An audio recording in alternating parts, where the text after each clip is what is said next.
All right, welcome back. Raw Exposure. Hey, listen, today we're going to cover vehicle maintenance. Probably asking, what the hell does vehicle maintenance have to do with photography?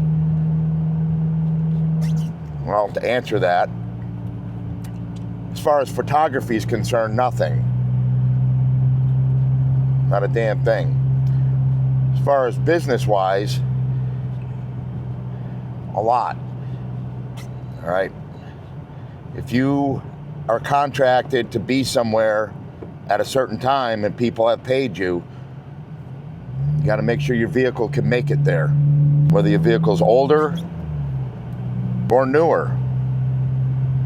You know, you're not really exempt just because you drive a new vehicle from proper vehicle maintenance. I was a fleet mechanic many years ago. Well before electric vehicles came into play, so I really have no knowledge on electric vehicles. So don't ask me about that. I don't know anything about that. So give you an example. You're contracted to do a wedding, right? I live in New England. It's cold as shit right now, which is expected. Nothing new. Get up in the morning, load all your stuff into the car, SUV, whatever you got, and go to start your car, and the shit don't start. Right? So now you got a problem. You better hope you have another vehicle. All right.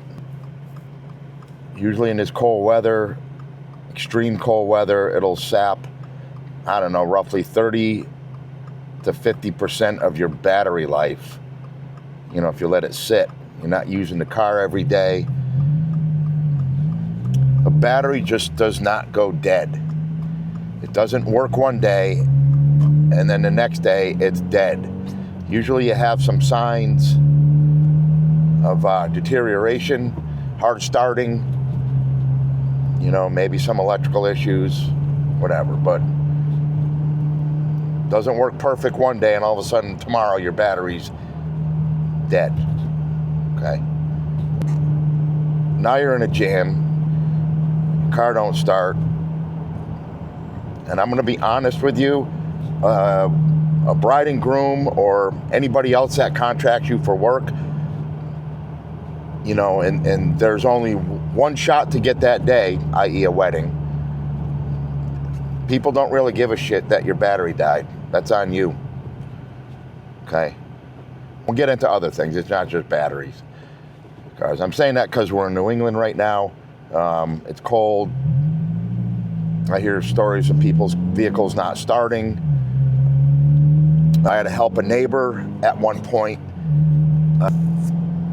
She had a doctor's appointment, and she called up, said, could I come over and help her out?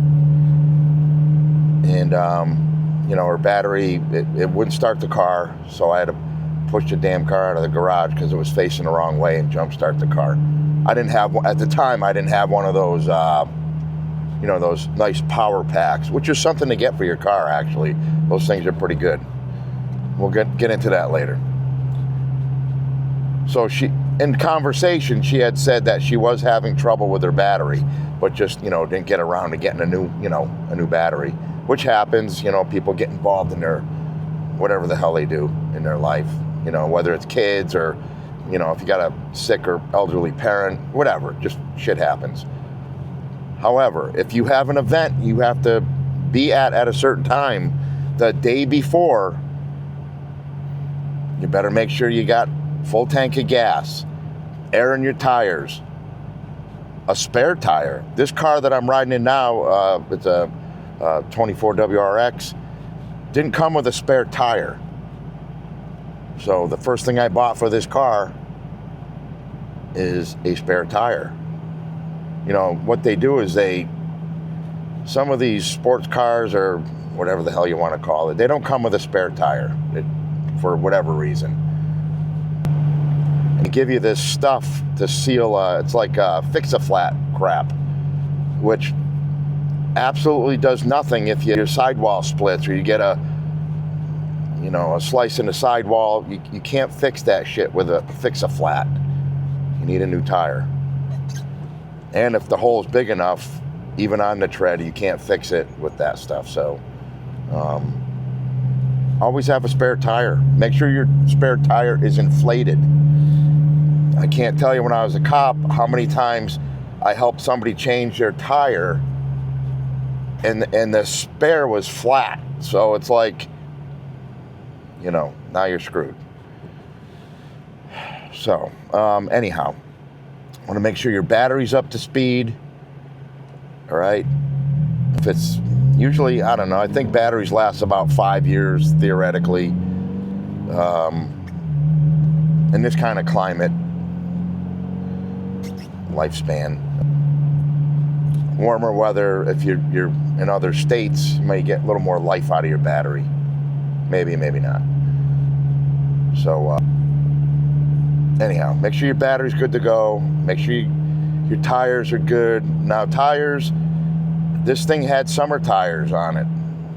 So winter came, I have events to do, a few weddings in December. I'm not gonna wait till the snow flies. You gotta get either good all season or snow tires.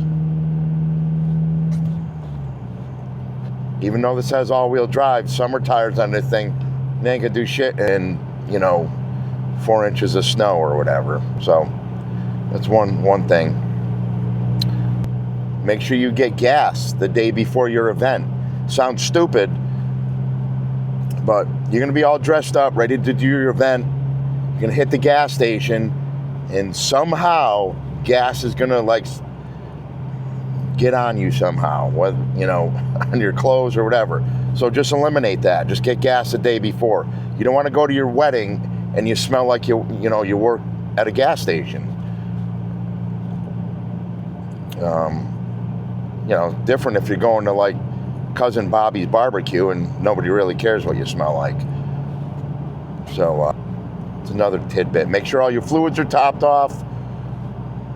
Wash your fluid. Just make sure your car's running good. Like I said, doesn't matter if the car's old or new. You know, you may think your car's a shitbox, but if it has to get you somewhere, just make sure it's up to speed. You know, will you get an occasional flat tire or some kind of electrical problem? You're like all cars, whether new, old, whatever. Shit happens every now and then, right? So your car will just, for some reason, whether it's a computer board, whatever, just shits the bed. Now you're stuck. All right, so, you know, you're gonna have to call AAA or a friend, but try to eliminate everything you can eliminate. You know, if you get a flat tire and your car don't have a spare, you know, kind of don't make sense. So everybody out there gonna say, well, why'd you buy this car? Why'd you buy that car? Whatever. It doesn't really matter what car you have. Just make sure you can get from point A to point B. And that's not just for events, that's just for daily life too. Because whenever you're in your vehicle, you're going somewhere. Doesn't matter event or whatever. I mean, it's worse if you already got paid or you're getting paid and now you're late to a wedding and they got to stall that wedding because their photographer's not there. You know, because you're a dumbass and didn't get a spare tire or, you know. So that's just a couple tips.